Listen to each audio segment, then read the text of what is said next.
So recording has begun, so I will turn it over to Chair Garcia. Perfect. Welcome everyone this afternoon. Glad to finally be engaged again. Just a few housekeeping items before we call the meeting to order. The council reserves the right to take agenda items out of posted order. Items may be pulled or removed from the agenda at any time, and items may be combined for consideration.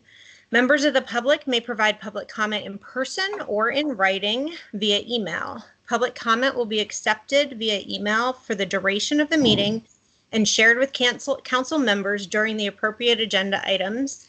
Public comment may be emailed to rick.derry, D-E-R-R-Y, at doe.nb.gov. A link to the email is provided in the posted agenda. Members of the public are asked to indicate in the email subject line whether the comment is for public comment 1 or public comment 2. Public comment number 1 is limited to any item appearing on the agenda. No action may be taken on a matter discussed at this time until the matter is included as an agenda item on which action may be taken. Public comment number 2 is limited to any matter within the Teachers and Leaders Council or within the Advisory Council's jurisdiction, advisory controller power. Public comment is limited to 3 minutes. A few notes, as we are a hybrid mix, but mostly virtual. Please remember to keep your microphone muted unless you are speaking. You can click the raise hand feature if you wish to speak, and you'll be called upon by the chair. ND will help monitor the raising of hands. Thank you, in case I missed that for some reason. Please also remember to state your name for the record. And the joy of virtual, always allow a little extra time to be heard or recognized due to potential delays between our different systems. So with that, I would like to call this meeting to order. My name is Rebecca Dirks Garcia for the record, and I call the meeting to order of the Advisory Council for Family Engagement at 4:04 p.m. Rick, will you please call the roll?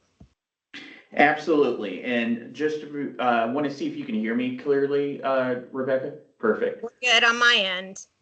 Perfect. Okay, starting with member Anna Binder. Present. Perfect.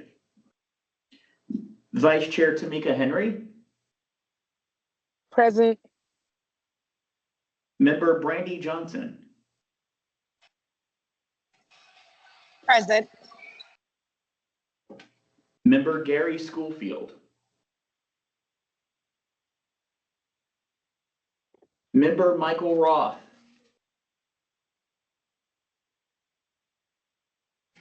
Member Dewana Malone. Present. Member Brenda Zamora.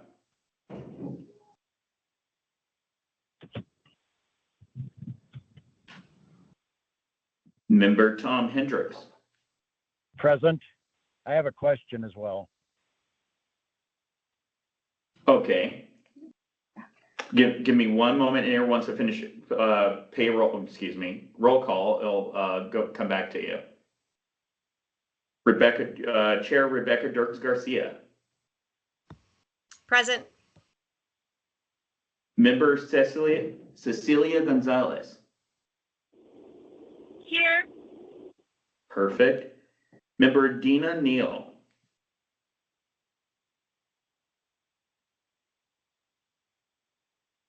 All right, Chair, with all 7 members present, we have quorum. Thank you so much for that. And jumping to Tom really quick, he had a question. Yep. So I'm on the phone, and how do I raise my hand? Well, you can just speak up if you need to be called on. Okay, very good.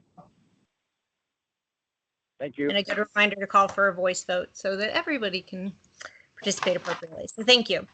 I would also like to note for the record that we are joined virtually by Senior Deputy Attorney General David Gardner. Is that correct still? He's not. No, he is not present. Okay. I wasn't sure if that ended up happening or not. So with that, please stand and join me for the Pledge of Allegiance.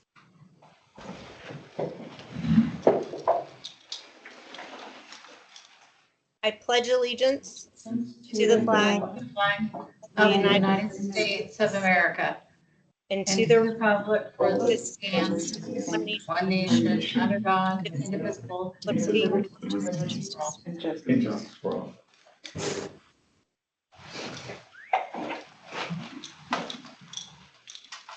As we begin today's meeting, we would also like to acknowledge the Indigenous peoples whose traditional homelands we are presenting from and where people are joining us from in what is now the state of Nevada, the Numu, the Numa, also known as the Northern Paiute, the Nuwu, the Southern Paiute, the Washishu, the Washoe, and the Niwi, the Western Shoshone. Also, as a reminder, the Advisory Council reserves the right to take agenda items out of posted order. Items may be pulled or removed from the agenda as we discussed prior, or may be combined for consideration.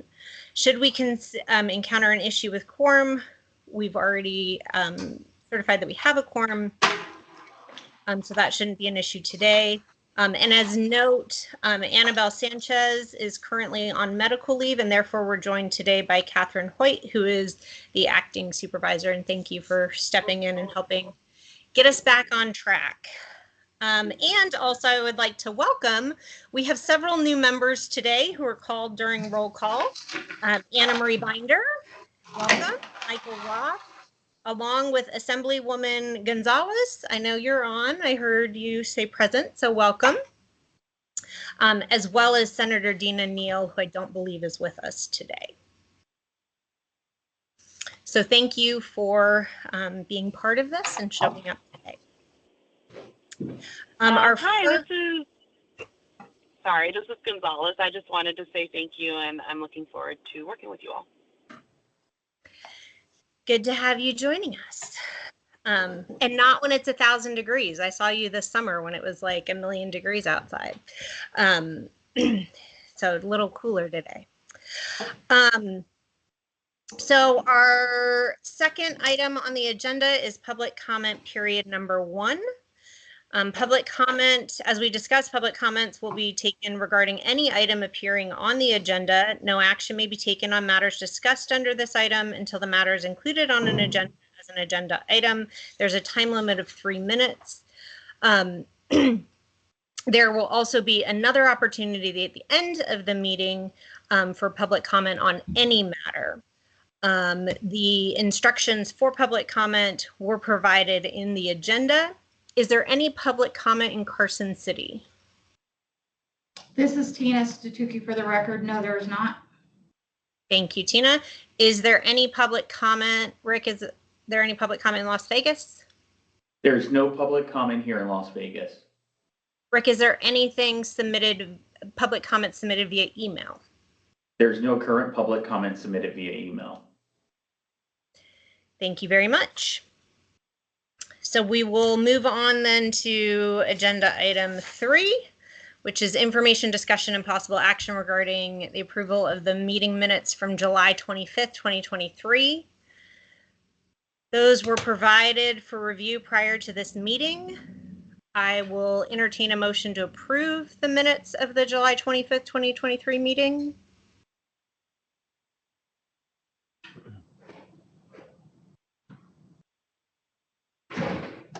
Are there any? So moved, Member Henry. Thank you, Vice Chair Henry. Is there a second to approve the minutes? I will second that. Hello, everyone. Brenda Zamora. Sorry for joining in late. Thank you, Trustee Zamora. Glad that you're with us, and we'll get that recorded for the roll call as well. Thank you. Okay. Is there any discussion? Hearing none, all in favor of approving the minutes, say aye. Aye. Aye. Is there any opposition? This is Tom Hearing Hendricks. none. Sorry, go ahead. This is Tom Hendricks. I'm going to abstain. I don't believe I was at that meeting. Okay. Thank you very much. I should have called for abstentions, so I appreciate that. So we have one abstention. Member Binder? Yes, thank you, Madam Chair. I'll also abstain. We weren't members at the time of that meeting. Okay. Any other abstentions? Okay. Hearing no opposition and 2 abstentions, the motion passes. Item number 4 is information and discussion regarding the Nevada Family Engagement Office updates. And with this, I will turn it over to Kathy on this item. Are you able to share the presentation? Okay. All right. Thank you, Chair Garcia. This is Kathy Hoyt for the record. I am an education programs professional with the Office of Educator Development, Licensure, and Family Engagement. And just to clarify for the record, even though Dag Gardner is not with us this evening, we do have Deputy Attorney General Kason Brown with us. And I apologize if I mispronounced your name, Deputy Attorney General Brown. So we need just a moment. We have some slides to share with you. So we're going to go ahead and share that with the group.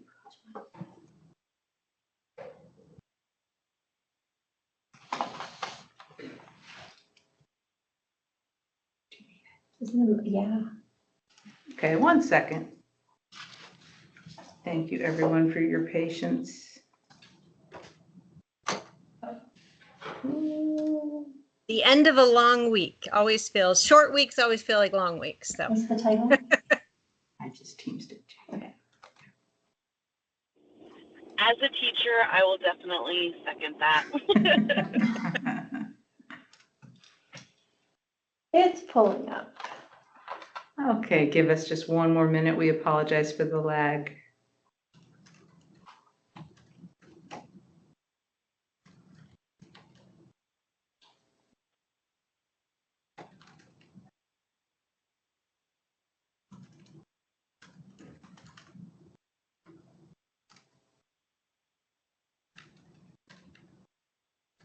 Doesn't want to share. Mm-mm.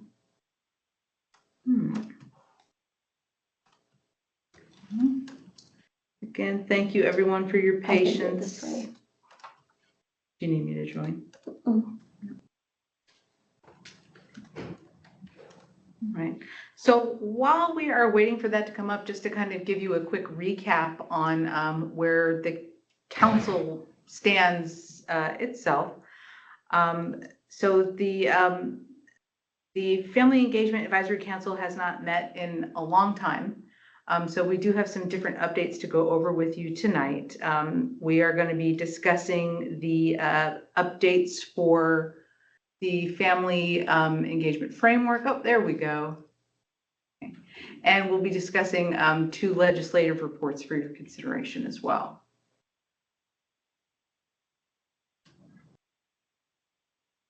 Are you going? Okay. Are you guys able to see that okay? It's yes, not advancing on yours. I was just going to say, but I don't know that we're at the right slide. So Looks like it is having a little bit of trouble advancing. Are you sharing it through Teams or just as a No, window? I went to the regular one because it wouldn't share through Teams.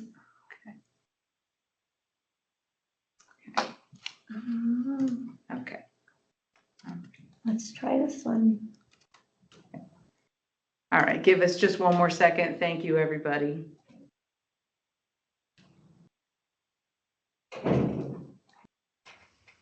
We love technology. Yes. Okay. Oh, I do see that we have a hand raised by Member Binder. Yeah. Thank you so much. Just while we have a second, I just wanted to say thank you. Staff has provided these materials like well in advance of this meeting. The minutes are very well kept and very informative. And I just wanted to express appreciation for that while we're waiting. Thank you, Member Binder. I agree. I appreciate all the work of the staff at the department. Also wanted to make sure everybody realized that this presentation is also posted on the website and was sent out. So if anybody would prefer to be able to see it that way as well, if there's any issues or delays, it might be easier to pull it up if that works for you through the website. So it's there as well. But it looks like we have it live, so let's cross our fingers that technology is going to be on our side and move on. Right. Thank you, Chair Garcia. Kathy Hoyt for the records. All right, so now that we are back online, we do have some different updates for you. So the Office of Educator Development, Licensure, and Family Engagement, we have been doing collaborations with the Office of Early Learning and Development, and we are in the process of updating the Nevada Family Engagement Framework. The framework itself hasn't been updated since April 2nd of 2021. We also have the Family Engagement Advisory Committee, which is providing feedback for the updates, which are going to include new multilingual resources, an updated toolkit, more categorization in the toolkit for roles for educators, administrators, and families. And we also are working to make the framework itself more visually appealing. So hopefully we will have a draft to present to the council by our next meeting. Another update is an efficacy survey that NDE is doing in partnership with Ohio State University. NDE launched an efficacy beliefs-based survey for educators who have recently taken an approved family engagement course. The survey measures how educators feel applying the strategies learned from the course in their classrooms. And this will assist the department in validating which parental involvement courses are making an impact across the state. So the survey was launched in October, and so far we have about 692 responses. Ohio State will close the survey once they reach 2,100 responses to ensure that they have a considerable sample size to draw results. So a report of those findings will be shared with the council once the survey closes. And that is all of the current updates for the Family Engagement Office. Thank you so much, Kathy. Do any members have any questions related to that presentation?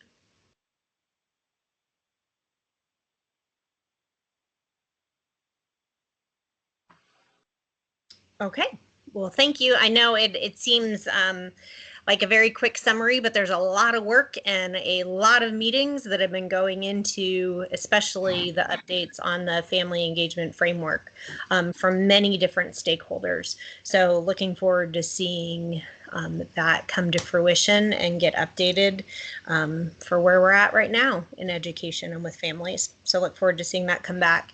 When do you anticipate? Would that be at one of our first meetings in 2025?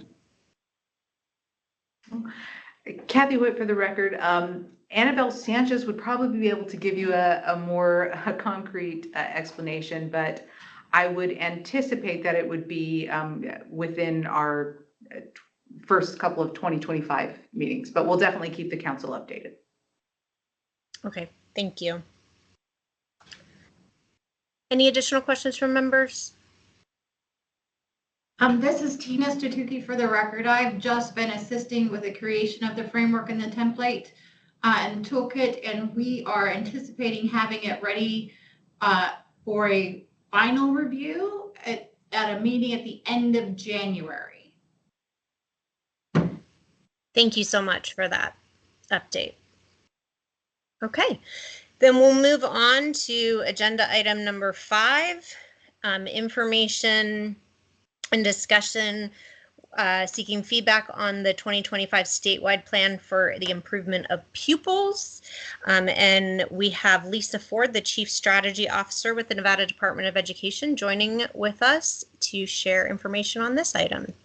Thank you, Ms. Ford, for being with us this afternoon.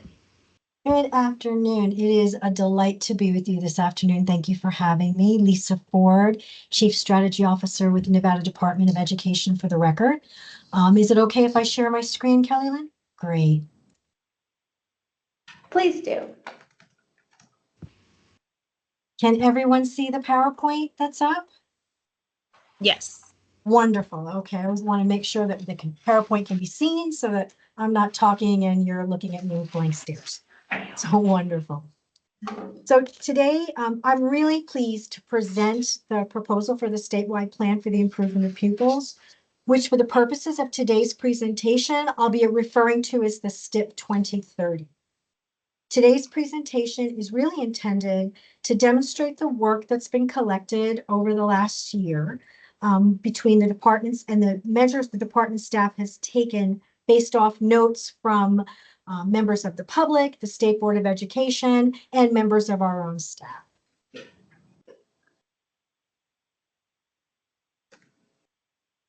The STIP 2030 Coordinating Council includes myself, Christopher Huffman, who's our strategic consultant, and a team from the Region 15 Comprehensive Centers. Today, I'd like to begin by setting the purpose for the STIP, including the requirements for this plan. Following that, I'd like to calibrate on the existing principles that guided this work and orient you to the current frameworks that help build this document as it currently stands. After laying the groundwork for this information, I'll introduce the architecture of the proposed STIP 2030, share next steps in establishing this work to guide Nevada in the continuous growth and improvement of Nevada's public education students. And just as an aside, we're going to go through quite a bit of information. So if you have questions along the way, please feel free to stop me. I'm fairly informal as I present, so I don't mind taking questions during the presentation itself. The statewide plan for the improvement of pupils is required by Nevada Revised Statute 385.111 through 113. In short, this group of Nevada Revised Statutes requires the preparation and annual submission of a plan to improve the achievement of pupils enrolled in public schools.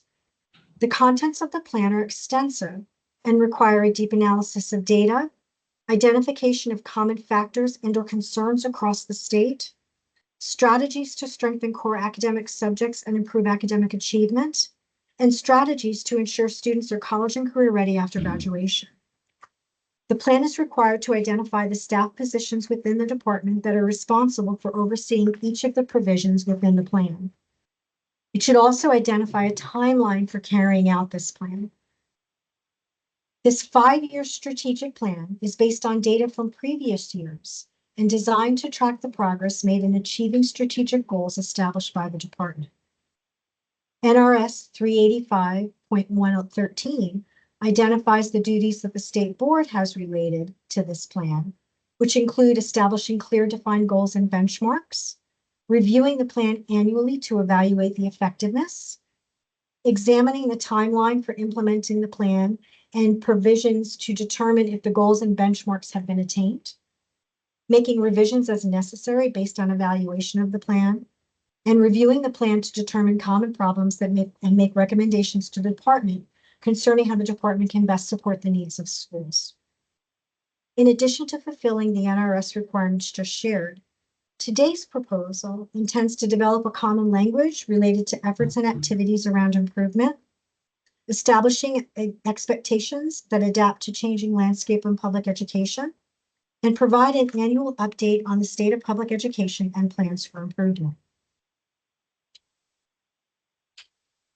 Ensuring that the State Board of Education maintains and even improves its effectiveness in providing specific services is reliant upon clarity of the State Board of Education's vision and goals, as well as the Nevada Department of Education's mission and values. The vision and goals of the Nevada State Board of Education are included on this slide and are the North Star for the work completed by the Department of Education. The Nevada Department of Education's mission statement and values are included on this slide.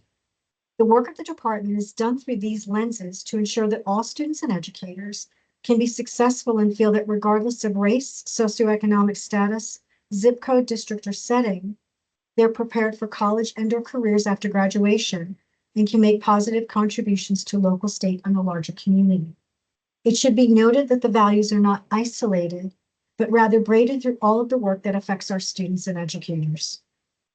The state board's vision and goals, along with the department's mission and values, make up the principles that guide the work of STIP 2030. They are the backbone of this plan and drive the work contained within it. With the principles set in place, the strategic intention of this plan is to improve programmatic and fiscal opportunities to advance student achievement outcomes and cultivate educator effectiveness. To determine our guardrails for this work, we turn to 3 frameworks that reflect the current landscape of public education in Nevada. The Portrait of a Nevada Learner is ongoing work to establish mindsets and skills that help bring academic knowledge to life, understanding that learning takes place in multiple modes and education should support all students' growth and achievement. ACing Accountability is a set of accountability metrics developed as part of Senate Bill 98 in the 2023 legislative session to ensure that fiscal and programmatic resources provided by the state are directly tied to student and educator performance. ACing Accountability establishes numerous annual performance indicators to measure the utilization and impact of state resources. The Nevada Way is Governor Lombardo's 3-year plan policy matrix focused on solution-oriented customer service.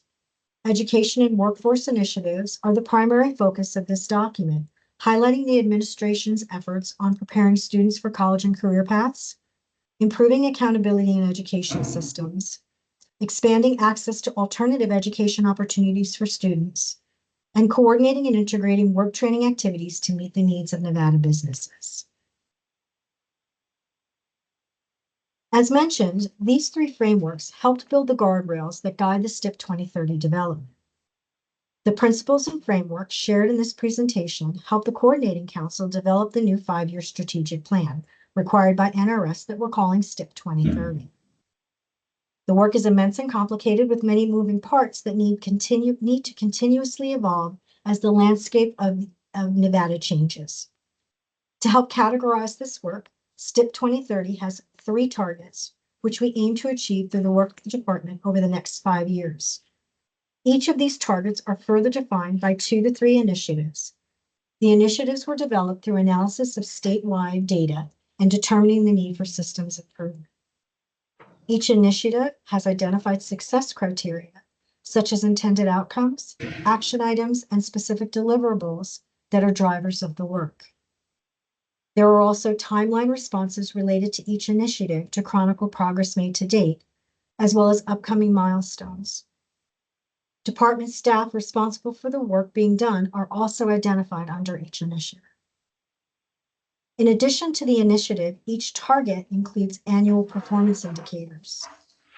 The annual performance indicators are specific, measurable data points that are evaluated annually in coordination with other required reports related to academic, workforce, and fiscal progress in Nevada. With the annual performance indicators, look at the performance of Nevada's students and educators. The initiatives are the work done by and through the department to impact those outcomes. The following slides will share the targets, initiatives, and annual performance indicators proposed in STIP 2030. This slide indicates the targets and initiatives in STIP 2030. The first target in STIP 2030 is to provide equitable access to high-quality PK-12 learning.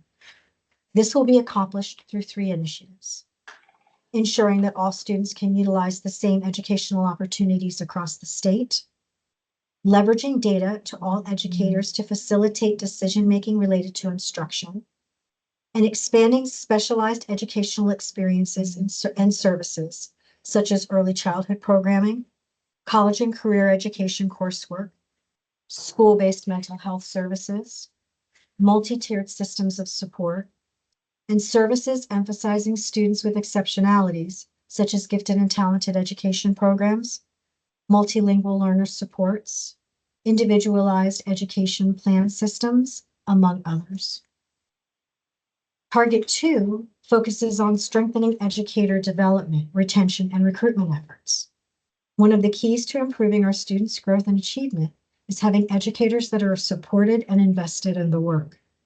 The department intends to accomplish this by expanding educator retention and recruitment efforts, and leveraging professional development and technical assistance for all educators. Finally, Target 3 promotes strategically investing in student learning, making the best use of resources provided by the state and within our communities. Efforts in this target will include enhancing fiscal stewardship and supporting implementation and monitoring of financial planning, engaging the community in awareness of strategies to support the educational experience, consulting on and responding to identified trends and needs for the well-being of students and educators. These targets and initiatives are the vehicles to communicate the work of the department in the STIP 2030.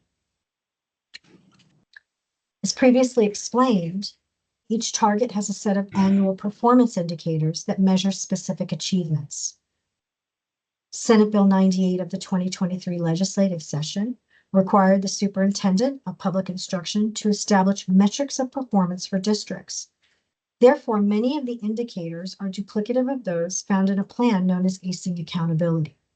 These indicators are noted with an asterisk on the next two slides.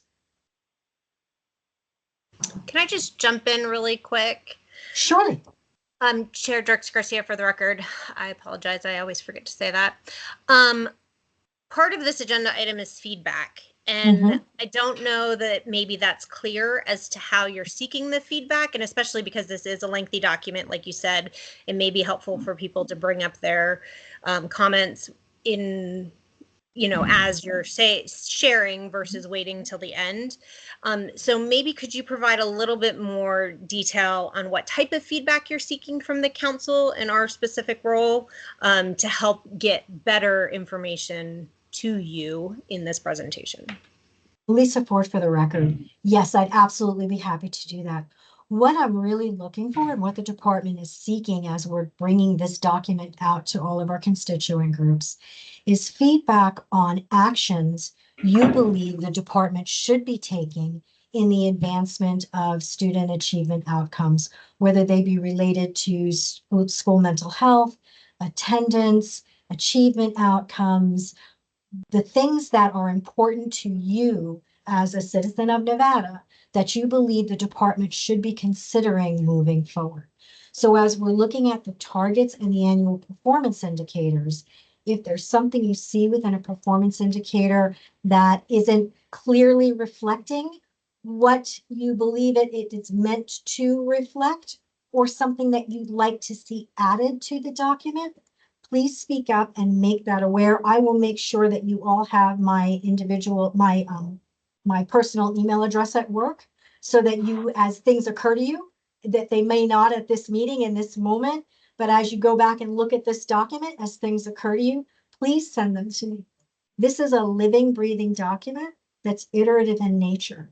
So every year as we go back and look at our data and being data driven, you'll see changes effectuated within the plan based on what the data is telling us and based on the feedback we get from our constituents.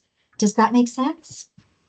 Yes, thank you, Ms. Ford. I really appreciate that. Rebecca Dirks Garcia, for the record. I just wanted to make sure everybody was clear on what you wanted from us as we're reviewing this, because I think that can change what comments might come about. And please, I've been telling all of the groups too, I'm originally from New Jersey. My skin is incredibly thick. So you can't possibly hurt my feelings by saying you didn't get this right or you forgot to add this. So we are really seeking really great feedback from all of you to help us create the best plan for our students and our staff across Nevada. So this is Tom Hendricks. I'm raising my hand. So sure, go ahead. Tom Hendricks, Lyon County School Board Trustee. At our last school board meeting, one of the principals presented a program that she started that resulted in the quarterly assembly attendance growing from 35 parents to 137 parents. Wow. And I thought that was significant. And what she had done is taken it and started a program called I Am Proud. And that identifies smaller student achievements. So that the students are actually able to identify their own outstanding achievements, whether it be score on one test or maybe increased attendance or something like that. So they're recognized for that one single thing, although it may not move the needle significantly on their overall scores. It was an opportunity to get them recognized and get their parents into that event, that quarterly assembly. And at that time, they engaged the parents for 30 minutes. And half of that time was spent on games that they could play with their kids as far as reading, questions and challenges they could put forth to their kids while they're reading to them over dinner, preparing dinner or something like that. And then math card games as well, where they provided the deck of cards for the parents to have those games. So I just thought it was really significant, and I wanted to let everyone know this was at Silver Stage Elementary. The principal was Miss Korf, and she's moving forward with this, and I'm going to look at trying to make a model that we can use across our district. Thank you. Lisa Ford, for the record, that's fabulous. Thank you so much for sharing. And you'll all be very happy to know that Annabelle has submitted a number of action steps for the department around parental engagement and family engagement. So you'll be seeing that in the document as the document expands and grows, and we're adding in our measurable action steps into this document. Okay. And I appreciate those comments, and I guess maybe that a good thought coming off of that is, how are you detailing how best practices are shared across the state? We do know that so many good things are happening in education across Nevada, and that rarely is what gets the spotlight, sadly, right? And I find also, especially from my time as PTA president, I saw amazing things happening in Elko County that nobody knew about in Clark, and vice versa all over.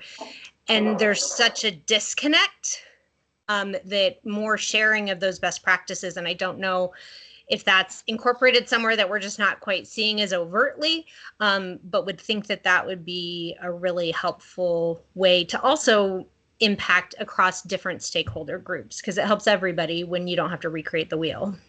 Lisa Ford, for the record, you are absolutely correct. And the department is looking at doing a few things. So at the December State Board of Education meeting is a time where the state board invites school districts, boards of trustees, community organizations to share on the really great work that they're doing and the strategies that they're implementing in their districts or within their community in order to support educators and students. So that's one way that we promote that work and share that work out publicly.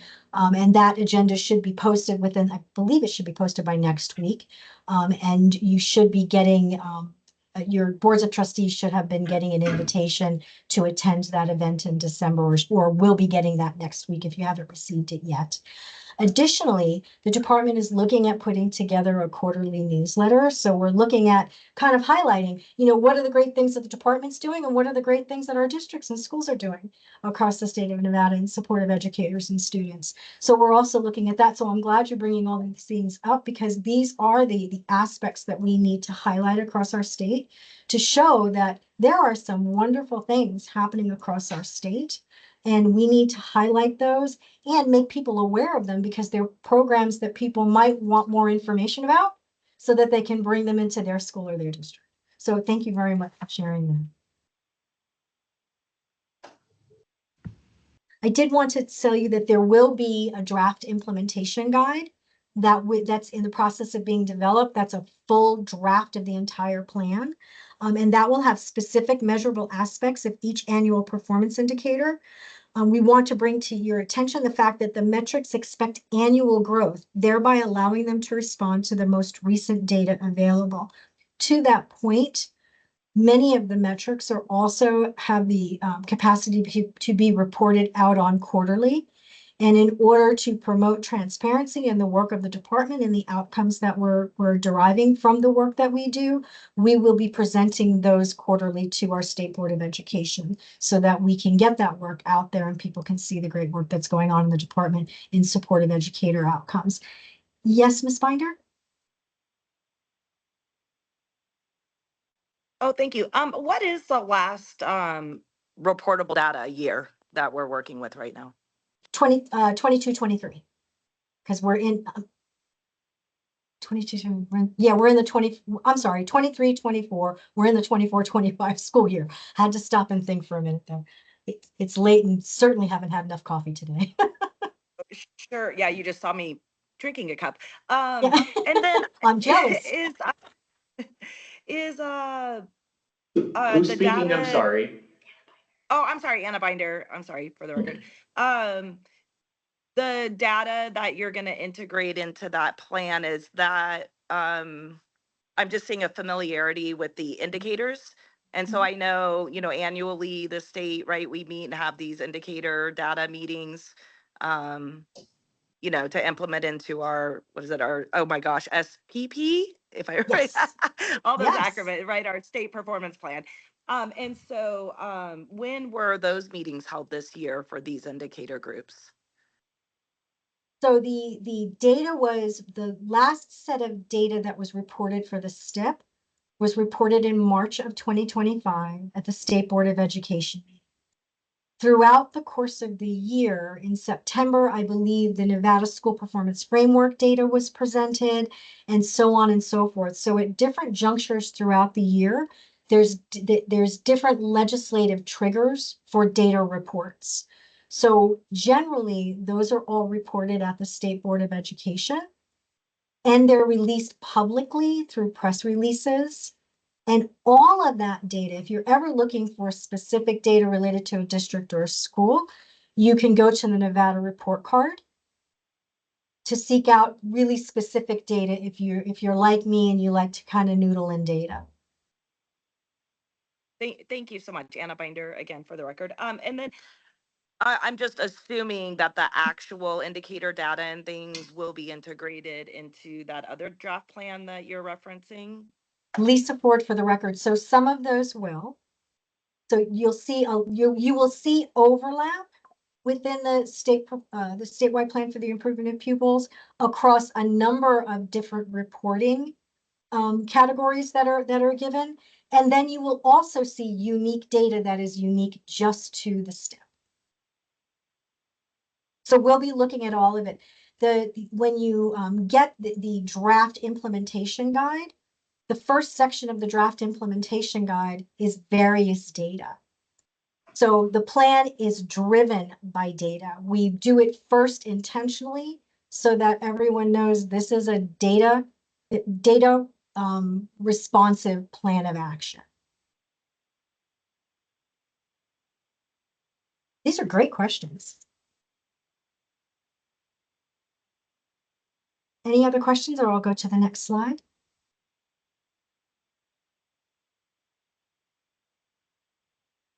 So as we continue to move forward, the department's working on internal measures to develop concepts within the STIP 2030 narrative. So to answer your question even further, currently our offices and divisions are working on providing related department activities for each initiative to demonstrate actions and deliverables that are currently occurring within the department. This work will continue throughout 2024 to ensure that the most complete baseline data is published in the final version of the implementation guide. The department will also begin to compile the anticipated data points, activities, and deliverables for the 2025 calendar year to provide insights into the projects that will be occurring.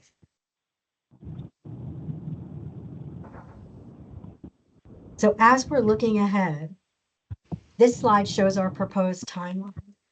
As you can see, it's a Great, fairly aggressive timeline. As a reminder, if you're not speaking, if you would please mute yourself, just so we don't have background noise. Thank you. So as you can see from this particular slide, this is our timeline, and it's a fairly aggressive timeline.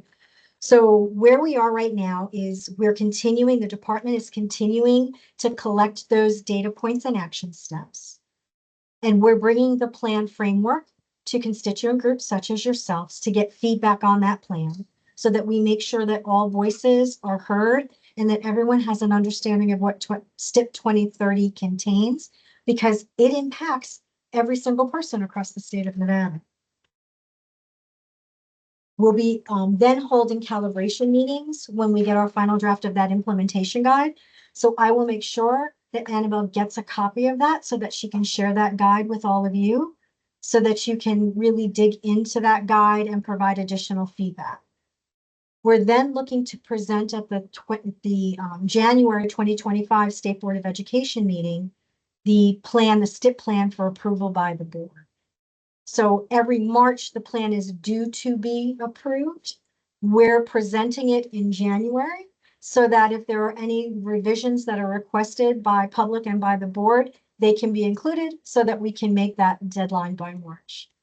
And that concludes my presentation. And I see that Ms. Zamora has her hand up. Yes, thank you, Brenda Zamora, for the record. My question, I'm just curious, Lisa, is this something that when we're in the process of the final draft, would we be able to see what maybe other constituents' feedback was? Oh, that's a very good question. We hadn't considered that. So let me think about how we might go and put that together so that I can gather feedback. It may need what now that I'm thinking about it, I'm wondering if I can take aspects of the plan and create a survey that goes out to constituents so that comments can be captured. And then I'll be able to collate according to theme and concerns. Let me look into that. Thank you very much for that suggestion. I'm writing that one down. Thank you, Lisa. And I like where your brain is going. No one has asked that question before, so. Thank you, Brenda Zamora, for the record again. And this is just so we're able to, when this is presented to the board, just so I think it would be a good idea to see the feedback that was received. So as we're moving forward for any other, plans that might happen, things to consider like all the time. So that was it. Thank you. Lisa Ford, for the record, that is a fantastic suggestion. So thank you so much for speaking up and making it.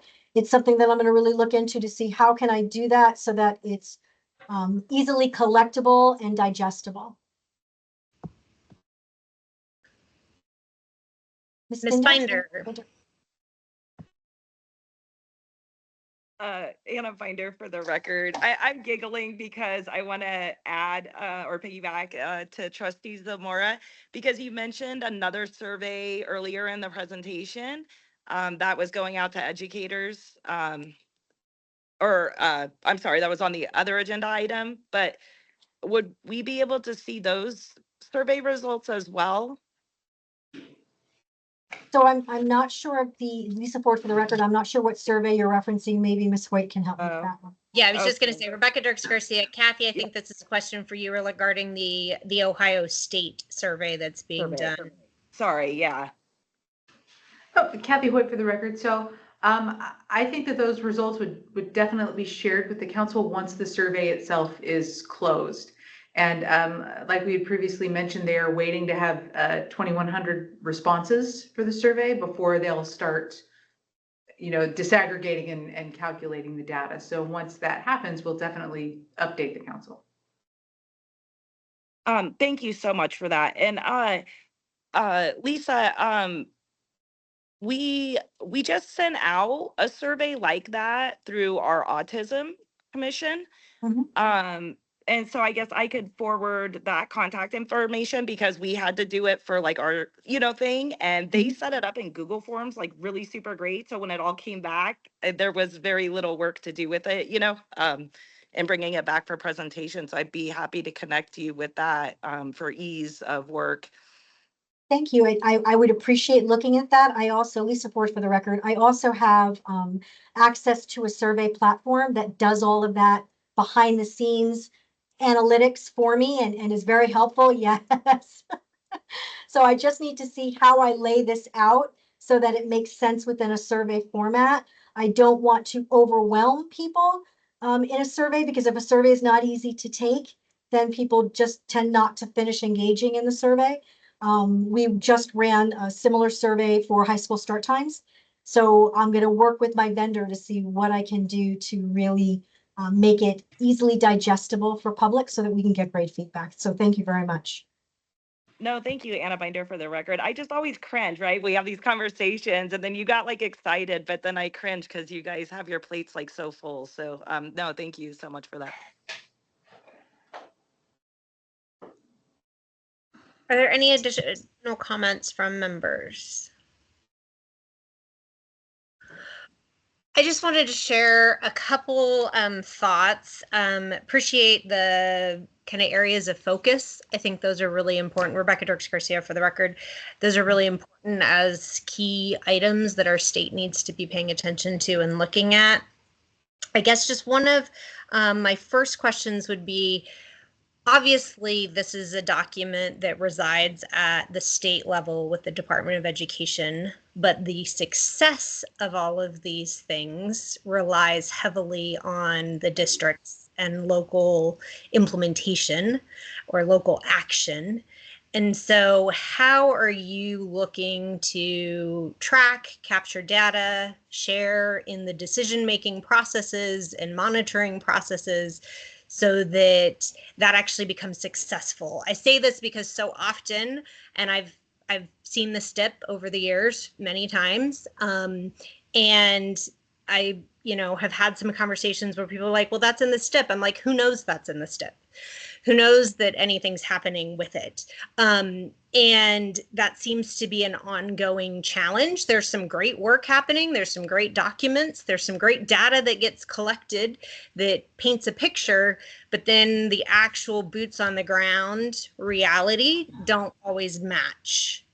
Or the people who need to be making these things happen outside of the Department of Education don't necessarily know that you guys have set these targets and are monitoring this. And so the actual reality never comes to be. So what is the plan for that and how it will be monitored within, as you said, this is an iterative living document. How is that going to be reflected? Great question, Lisa Ford, for the record. Fantastic question. As we were developing the STIP 2030 and really looking at that very question, we really needed to take a step back and say, what are the actions that the department has a direct locus of control over? And how do we measure the impact of what we do as a department as it relates to implementation in the field, right down to the school level and right down to that classroom level. So when we're developing our action steps, we're really looking to see what is the activity that will be engaged in by the department, by whom, to effectuate what outcome, and what is the metric that will measure that outcome, so that we have that direct line in the data. Well, and data is wonderful, and you just said it so eloquently, probably better than I'm going to be able to say it right now. But when you look at the data, it's almost like a so what, right? Here's the data, great, so what? It's great. Well, we're taking it beyond the so what.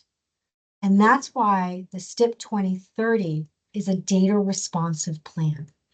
If we're seeing that the actions that we are directly taking as a department are not effectuating the change that we need to see right down to that classroom level, what are we doing to change the action step?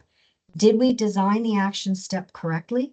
Are we truly measuring the thing that needs to be measured most? What changes do we need to make as a department in order to be able to see the change that we mean to create? So that's why I'm saying in the past, the plan has been presented once a year and it's a data doc, like it's just a big data presentation. Much of this data is able to be collected on a quarterly basis so that we can look at it on a quarterly basis. And if we're going to do that, then in the mind of, our superintendent, that data should be shared on a quarterly basis, right? It should be published on our website. It should be shared with the State Board of Education and open to public comment and scrutiny, right? So that people can look at what we're doing and give us feedback on what we're doing so that we can be held accountable for the work that we as a department say that we're going to do. So on a quarterly basis, we'll be reporting out data that's available, that's right in that moment available to us so that we can see and take a temperature check all along the course of the year on how we're doing. And do we need to re-examine our actions so that we can be the change that we wish to be and create that change? So I think that's part of a little bit of what's different in this plan. We've also really tightly looking at different buckets within those targets. So when we looked at those buckets, we created them in such a way that just about every office within the department has a contributing action step to that bucket.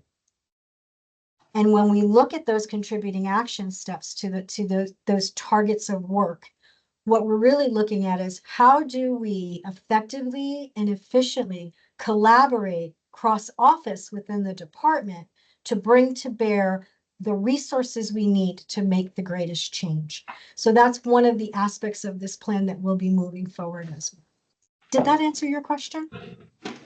It definitely answered part of my question, Rebecca Dirks Garcia, for the record. The other part, I guess, is really, obviously you can only control what you can control, right? So you have to stay focused on what's within your sphere of influence and the ability to leverage. But at the same time, I guess, and maybe it's just a feedback point, how are you report? Because as I mean, it's a saying for a reason, the devil's in the details, right? So if those data points aren't measuring up on the quarterly basis, which I do think is really important, and the issue is related to, you know, how are you honing into the next level? And I don't know that you need to necessarily answer this for me, but I guess my feedback would be, are we making sure it's clear in that reporting and that feedback loop of where the breakdown is, whether it's at the department level and who has control over that, or are there things happening within our state that are contributing factors that need additional remediation? Because I think sometimes too, we end up measuring things that we can control and then forget about all that other stuff that still needs to be fixed, even if it's not as easy to define. And so that would be, I guess, my piece of feedback on that is making sure that there's those detailed steps, and if things aren't happening, not just switching to something else, but why? What's that next thing? Because we have, again, we tend to have so many reports, but what purpose do they serve? Lisa Ford, so it is, for the record, it is our intention to really look at the data, to really analyze the data and determine what pieces and parts might need to be shored up and for where the responsibility for doing that lies, right? Sometimes it will lie at the feet of the department and sometimes it will not. But still, the department will have a responsibility in designing programs that help to address that if it is not under the department's control, right? So still looking at the department still has a responsibility to improve outcomes for students, right? We still have a responsibility for educator retention and recruitment. So that still lies squarely at the feet of the department. So what is the department? So that's getting to the answer of your question. How is the department analyzing where the breakdown is occurring and designing those supports, realigning supports to be able to address that issue? And that's when we say this plan is data responsive. That's what we mean. It's not a data report. It is a data responsive plan that guides the actions of the department. So hopefully, and again, hope's not a strategy, but it's one I'm going to cling to right now until we get this up and off the ground.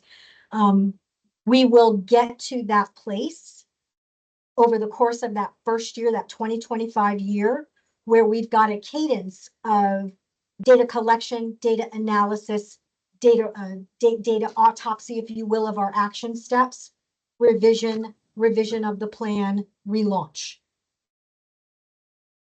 So that's the cadence we're looking to start in the next 5 years, right? Over the course of these 5 years.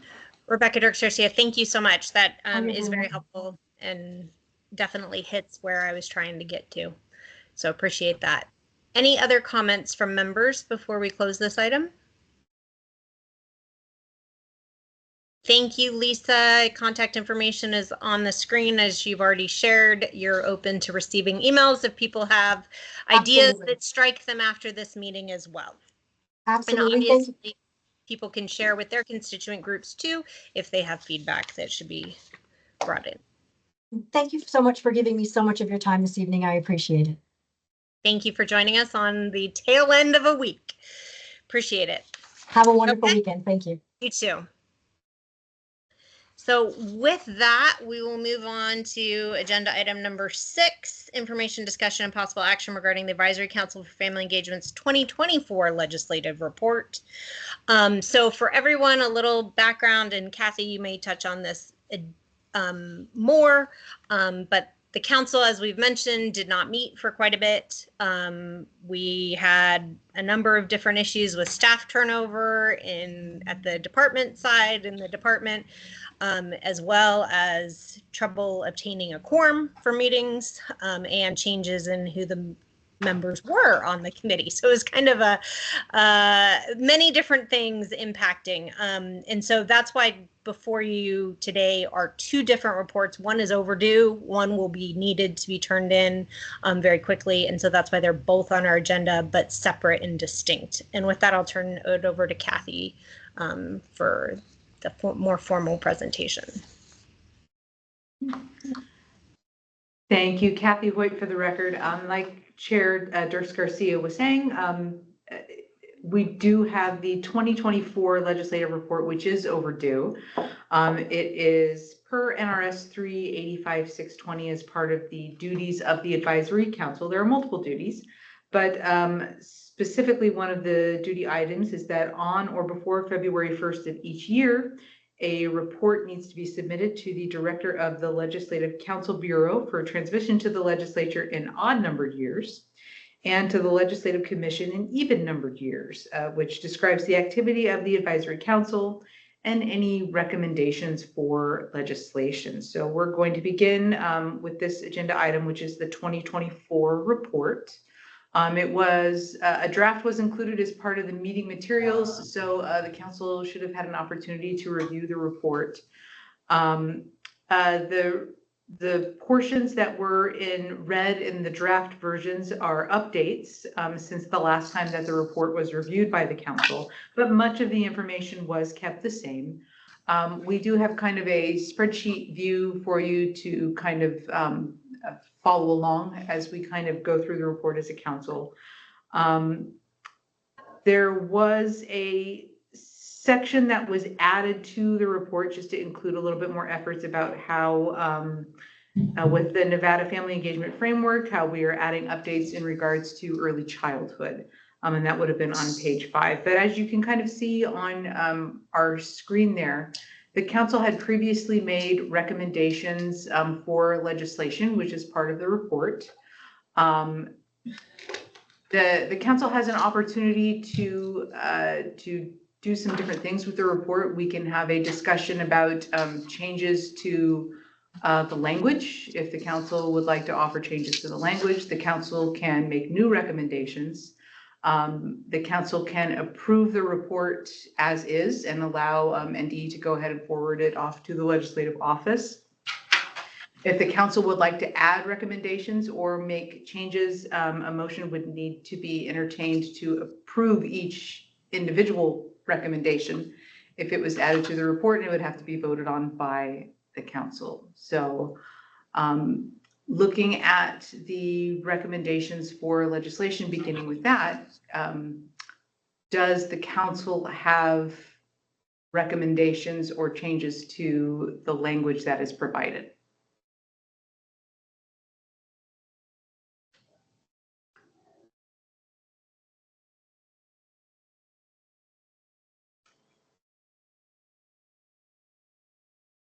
And again, Chair Garcia, a motion would have to be entertained to vote on any recommendations. Individually, or can we do it as a whole based on what's listed? You, Kathy Hoyt for the record, you can do it on based on what's listed. I know this is kind of dense language, so want to give everybody a chance. I don't know if people had a chance to look at it already, or if people already had comments, feel free to raise your hand or come off mute.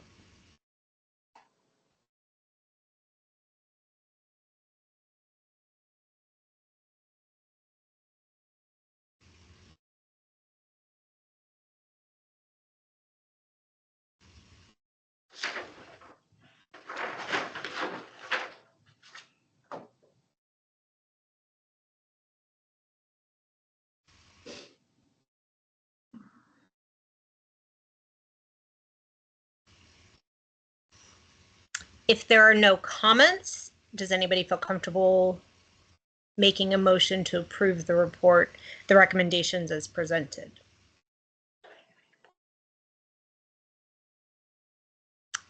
Anna Marie? Thank you, Madam Chair. Anna Binder for the record. So you're seeking a motion to approve the entire report. We're not going to go beyond the legislative recommendations section, because I just have one comment on page 4. We can do it either way. If people people want to take it by section, we can do that. If I'm open to whichever is the pleasure of the council. If you have a comment, I say we just go there because you've raised your hand. So let's go to your comment first, even if it's not on the recommendation section.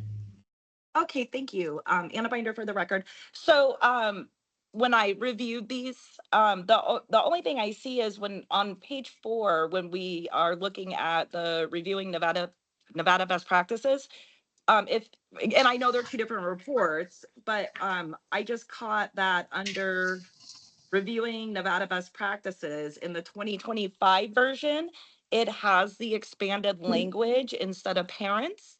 But in the 2024 draft, where it's making that recommendation, it does not have that expansive language. And that was the only thing that I saw in either report. And I just didn't know if there was a reason why, or somebody didn't catch it. So that's my only comment. Thank you, Anna. Rebecca Dirks Garcia, I don't think that was a purposeful change. That's been something that was discussed pretty heavily by the council in prior meetings to try to recommend and implement more inclusive language wherever possible. So I don't believe that was purposeful in my recollection. Tina Stutuki for the record, could I just add a comment about this particular section? So if you look at section 3 and section 4, they're both referring to taking a look at the revised toolkit, and we really didn't start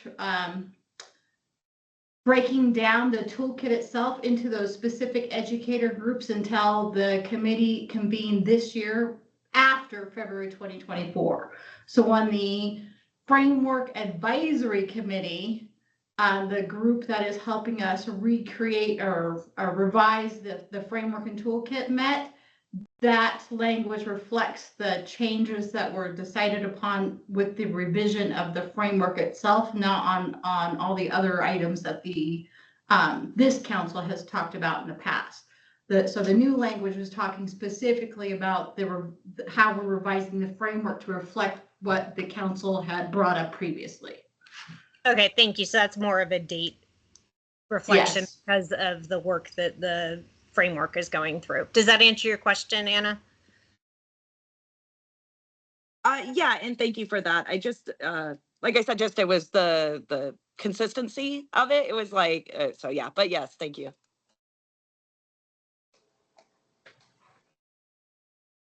Because that had been, as you notice, it's in the recommendation section as well. So it's kind of an overlap, it sounds like, in different places for different reasons. Do any other members have comments, items for consideration? Go ahead, Anna. Oh, no, I was going to say just with that, I'll go ahead, Anna Binder for the record. I'll put a motion on the floor to accept the Advisory Council for Family Engagement's 2024 legislative report.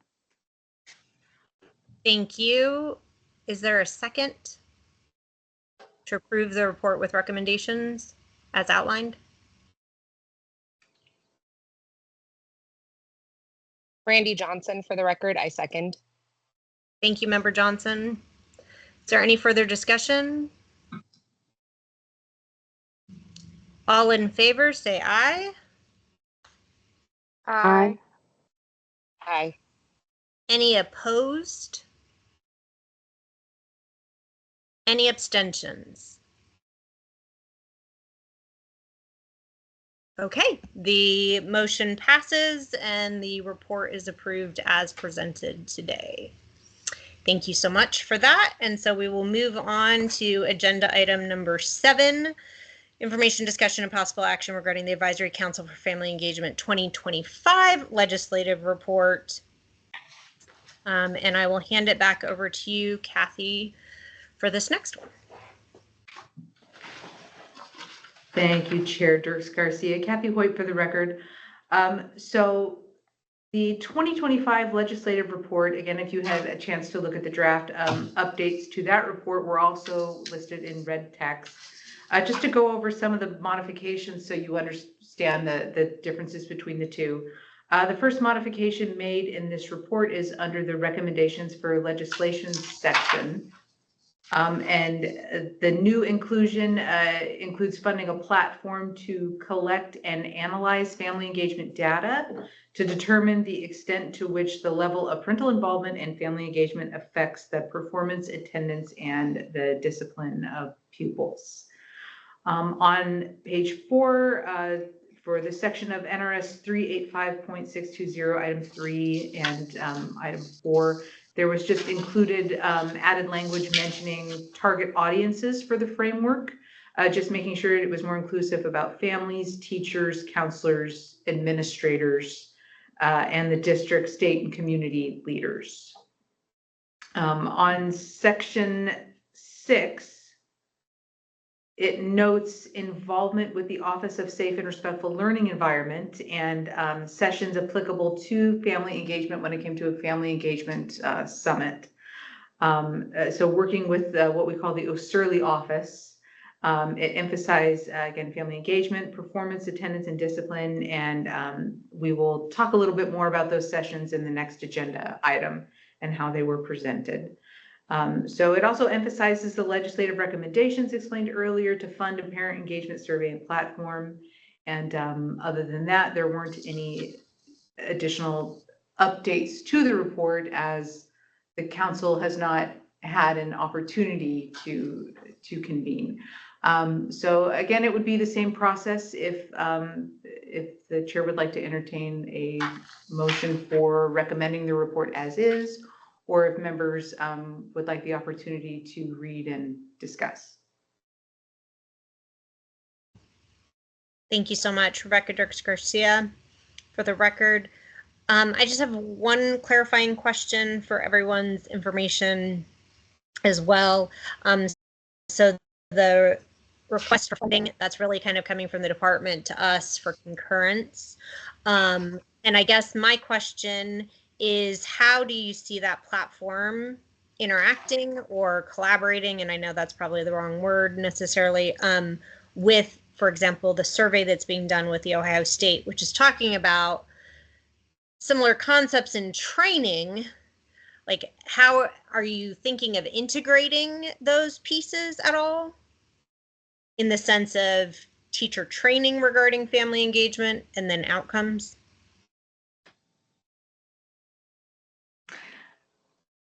Kathy Hoyt for the record. I think that would be probably a better question for Annabelle Sanchez, but I could say that having a platform to analyze family engagement data, for one, it would house everything in one place, where we would have the opportunity to look at it from multiple viewpoints, not just from families per se, but also, you know, from the role of teachers, from, you know, school providers, and how we are supporting families in the state. And determining how that engagement affects students' performance, attendance, and discipline, looking at it from multiple perspectives, again, all being housed in one place. Thank you. Are there any other questions or feedback from members? Discussion?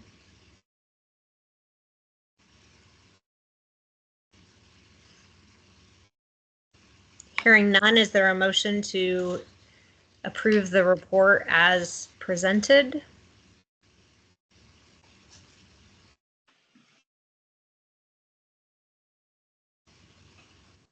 So moved, Vice Chair Henry. Thank you, Vice Chair Henry. Is there a second?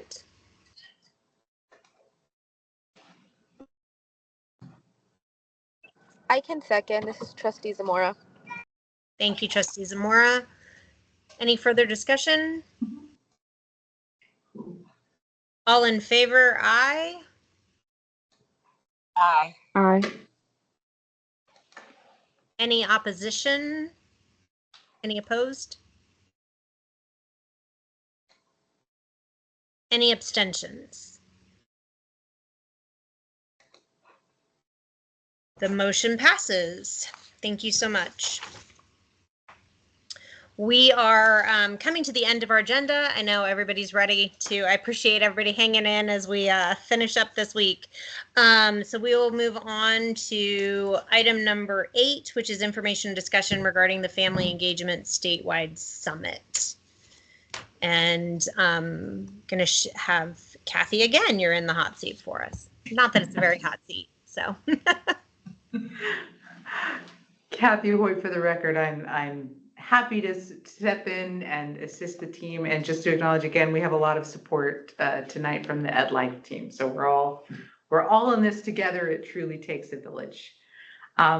We just wanted to update the council very quickly on the Family Engagement Statewide Summit that is required to be done every biannually, so every other year. So in collaboration with the Office in Safe and Respectful Learning Environment, a Building Futures Conference was held back in July in Las Vegas. And they also presented the same information in Reno in August. There were several sessions that appealed to family engagement, so we just wanted to share a few of those. One of them was about the Safe Voice platform and how the platform is used, how to create a report, and prevention strategies that we were able to share with families and attendees at the conference.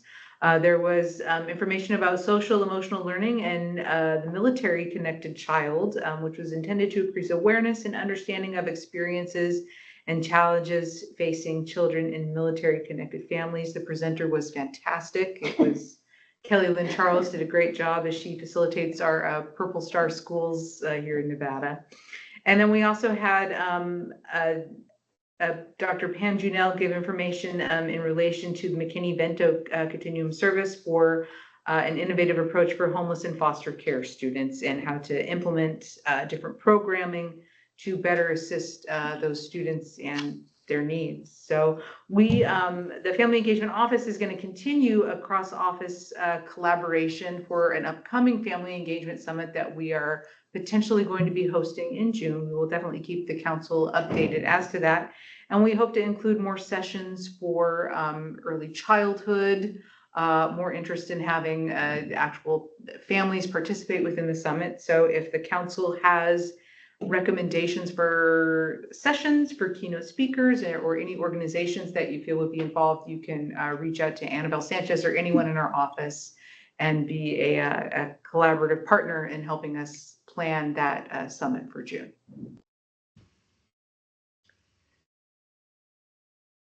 Trustee Zamora?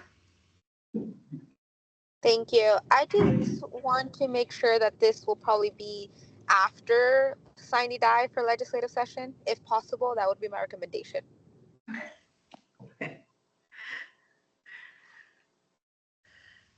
Yes, Kathy Hoyt for the record, we appreciate that that recommendation for sure. So yes. Thank you, Trustee Zamora. Rebecca Dirks Garcia. I think everybody recognizes in a small state like ours, small but mighty, everybody gets pretty taxed during legislative session, so not a bad recommendation at all.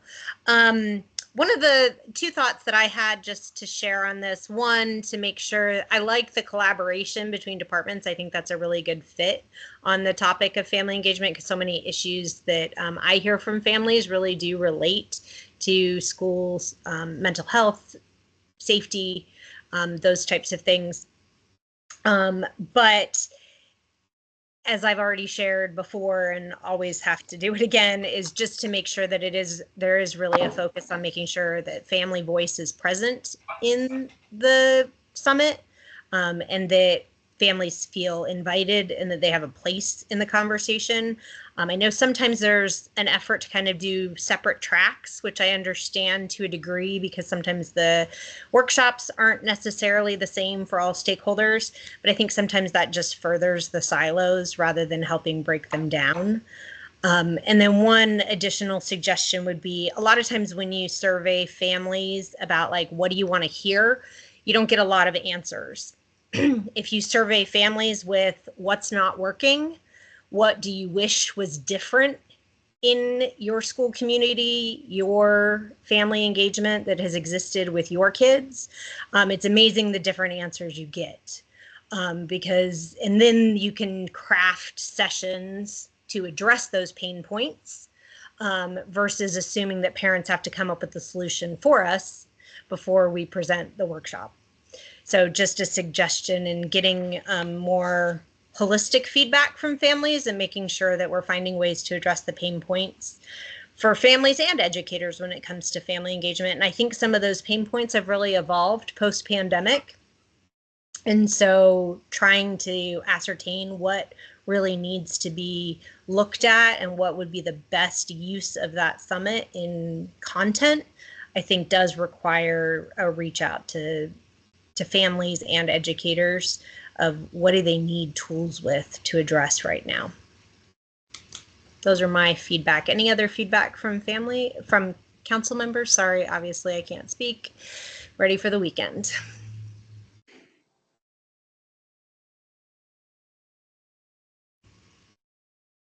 Okay, then thank you for sharing that information. We look forward to hearing more as the planning for that evolves. And as Kathy shared, if people are interested in participating more or have ideas, please make sure to share those with EdLife and Annabelle, especially as she comes back from her medical leave.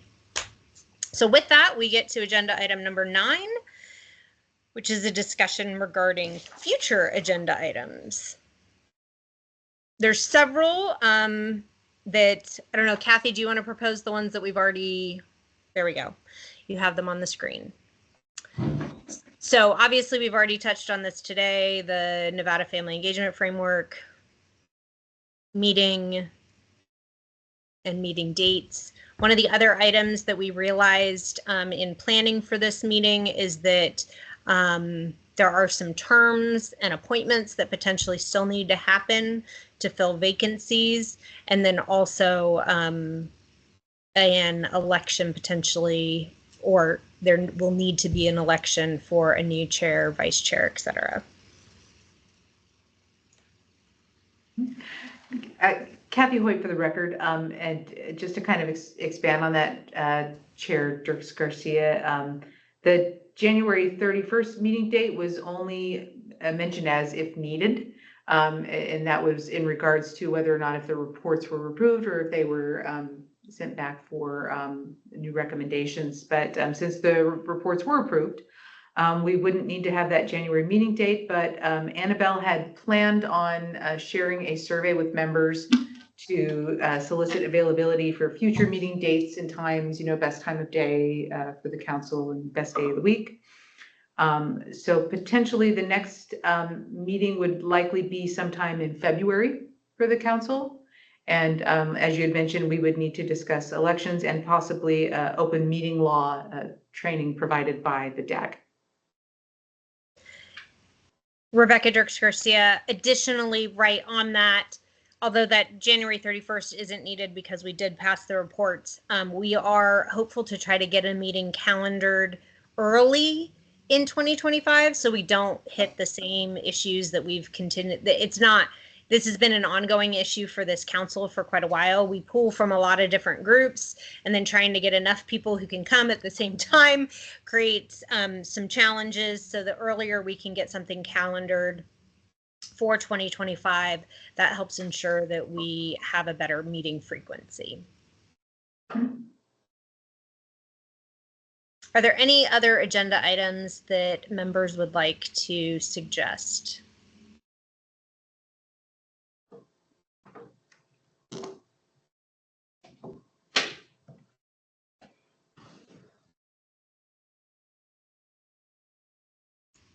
Member Binder? Thank you, Madam Chair.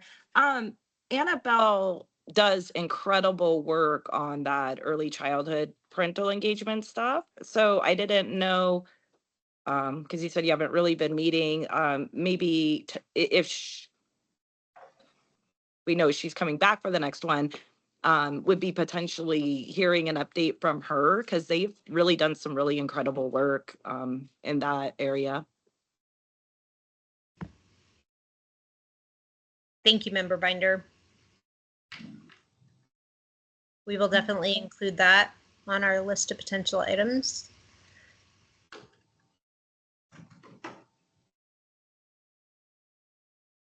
There are also some statutorily required items that we review, which is kind of a mix of each meeting. So some of those items will naturally fall on the agendas as well. Okay, hearing no additional comments, we'll move on from that agenda item to item number 10, which is our second public comment period. The public comment will be taken during this agenda on any matter within the Advisory Council for Family Engagement's jurisdiction, control, or advisory power.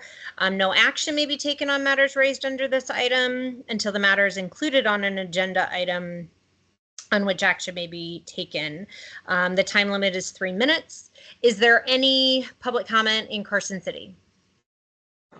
Tina Statuki for the record, no, there is not. Thank you.